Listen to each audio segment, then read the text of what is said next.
Assalamualaikum warahmatullahi wabarakatuh. Jumpa lagi di NV, channel edukasi dunia pisau.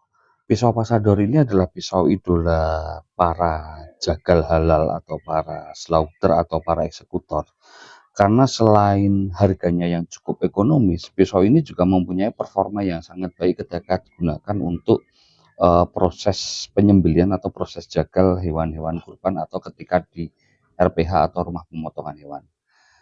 Tipe pisau ini adalah Tramontina Pasador. Dia sudah mempunyai sertifikat NSF atau National Food Service. Pisau ini buatan Brazil. Nggak kelihatan. Nah, pisau ini buatan Brazil dan mempunyai finishing mirror. Finishing mirror ini di kalangan Tramontina agak jarang karena biasanya finishingnya agak satin-satin.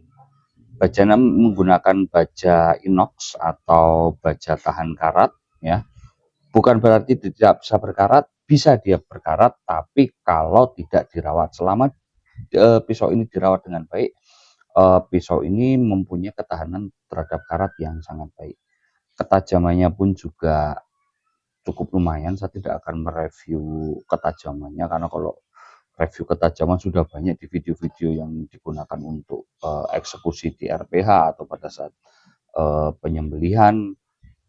Teman-teman bisa lihat di sana. Saya lebih concern untuk membahas secara geometri dan ergonomi pisau ini.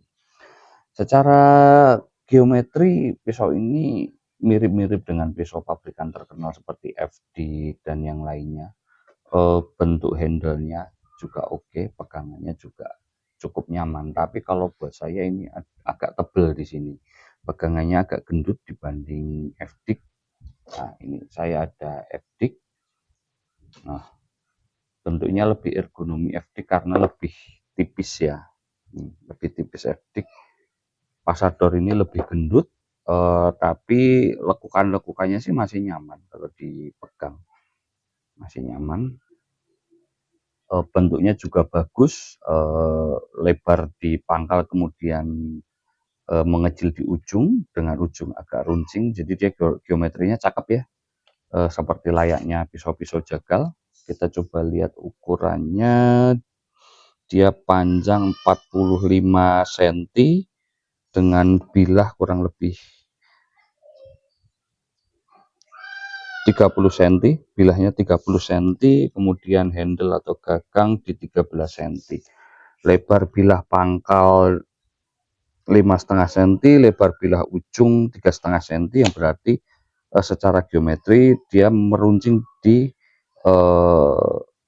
geometri kurang dari 2 cm atau kurang lebih berkurang 2 cm secara geometri dari pangkal ke ujung. Finishingnya mirror, jadi dia mudah untuk dibersihkan. Terus kemudian markingnya juga bagus, tulisannya Pasador ini ikonik banget karena tulisan Pasador ini di tengahnya ada sharpening sticknya ya, atau honing. Karakter handle-nya plastik biasa sih ya, polimer biasa dengan kontur kerut-kerut. Nah, di sini dengan kontur kerut-kerut sehingga menambah daya cengkram atau grip, terutama kalau menggunakan sarung tangan anti sayat yang telapak tangannya karet seperti ini, dia cukup ngegrip ya, cukup kenceng ketika digoyang-goyang, cukup kenceng.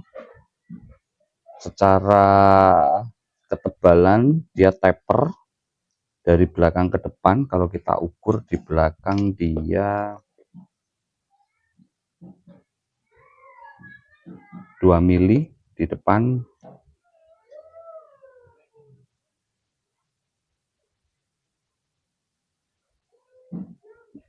nah 0,5 mili. Jadi dia taper, meruncing tipis atau menipis ke depan dari belakang, tebal 2 mili, ke depan meruncing sampai hampir 0,5 mili di depan. Untuk kelenturan ya pisau ini rata-rata ya masih bisa bending sedikit, tapi memang kelenturan yang masih bisa ditolerir, bukan yang kaku-kaku banget terus atau yang fleksibel.